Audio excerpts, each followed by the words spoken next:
Bakit kailangang malungkot at umiyak?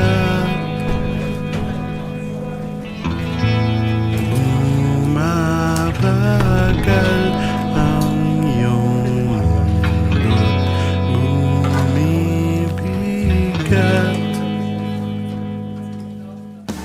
Hello, ito po ba yung section eh? Oo, eto nga. New student? Nga pala, I'm Eliza Abon.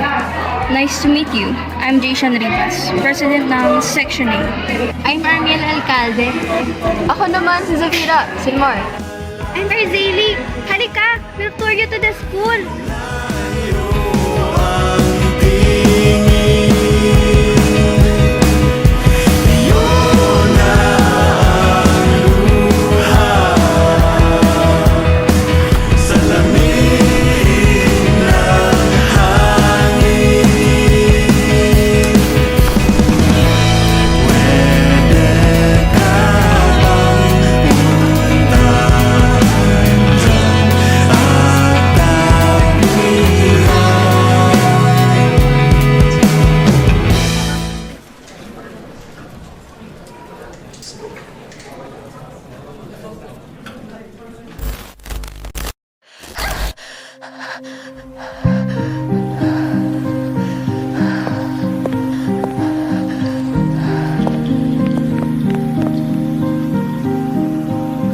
Nalulunod sa pangangamba, puno ng baga, pasuko ka na.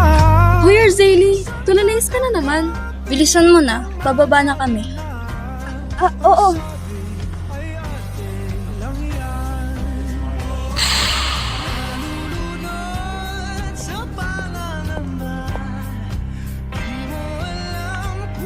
Isang estudyante ang natagpong wala ng buhay sa loob ng isang palikuran sa isang prestiyosong paaralan sa Navotas City. Ayon sa inisyal na investigasyon, ang biktima ay kinikilalang si Eliza Nicole Habon na biktimang taong gulang. Isang bagong lipat na estudyante sa nasabing paaralan. Ang janitor ng paaralan, arestado.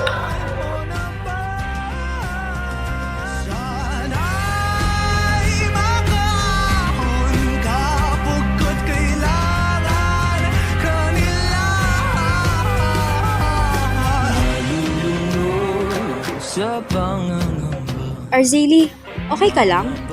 Hindi ako makapaniwala sa nangyari kay Eliza. 5 buwan pa lang siya rito, tapos ganito na agad nangyari sa kanya. At imbes na mag-lockdown ng school, stricter security lang proposal ng principal. Right. Wala siyang awa. Wala silang awa. I'll never let Eliza be forgotten. She deserves justice.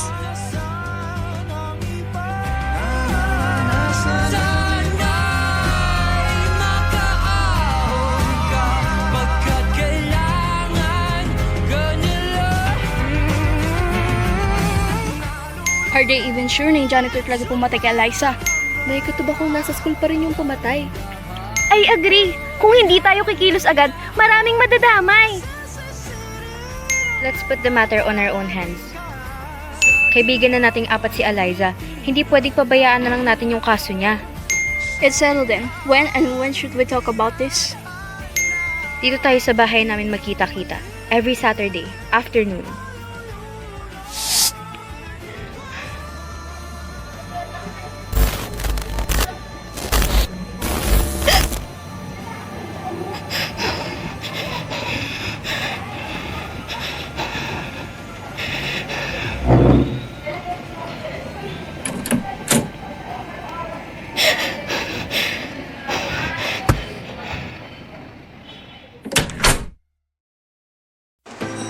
Any ideas kung sino sa tingin niyo yung pwedeng maging suspect?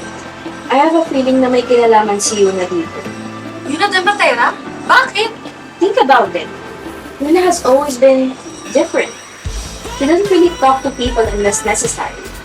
Alam naman natin lahat na palagi na sa borderline top rankings ni Yuna.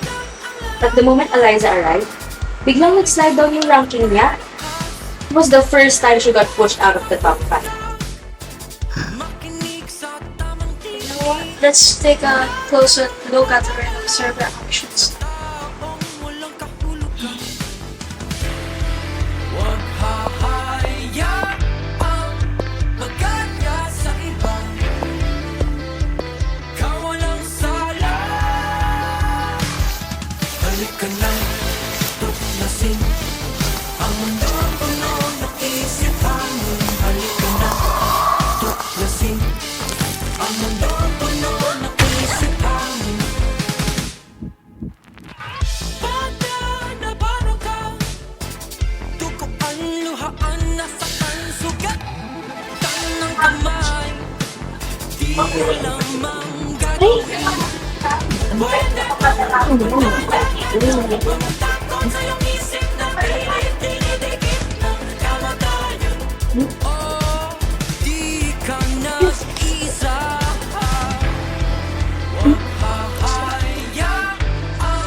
Sino na sa tingin mo pumapatay niyan? Pati si Yuna. Nabiktima na. What if si Cassandra Supan? That actually makes sense. To think about it, Cassandra's always been the type of person na walang inuurungan. Wala siyang takot. She humiliates people. She picks on them. And worst of all, after Eliza was killed, she's still unbothered. Like, di ba kayo nagtataka? Teka, huwag muna tayo magturo ng kung sino-sino kaagad. Kailangan nating maging maingat. The more we dig, the more dangerous it gets. Sa muling palaruan, What the hell? matanda.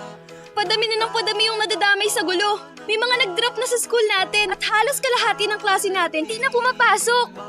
Guys! Armiel, paano ka? Nung pumapatay, sinubukan niya akong kunin gaya nung nangyari kay Cassandra. May patalim siya. Kaya buti na lang nakawala ako.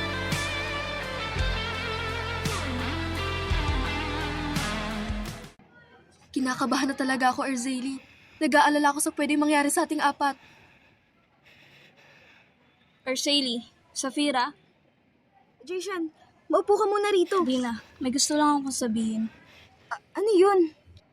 Napag-isip-isip ko na kapag lahat ng tinuturo nating suspect ay laging nabibiktima ng killer, malamang sa malamang, nasa ating apat lang ang murderer. Ang iyong tanging panalangin di mawawala.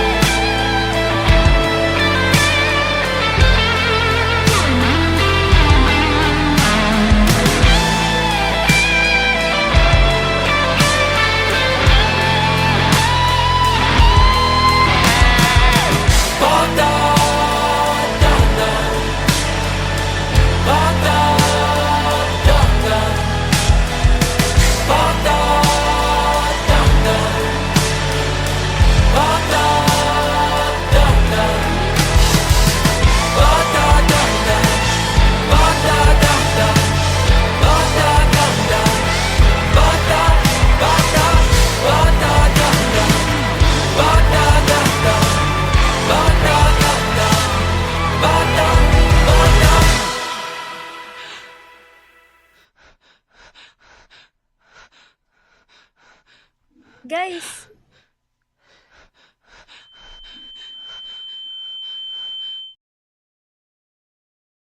Kanang tuklasin ang mundo puno ng isipan. Halika na, tuklasin ang mundo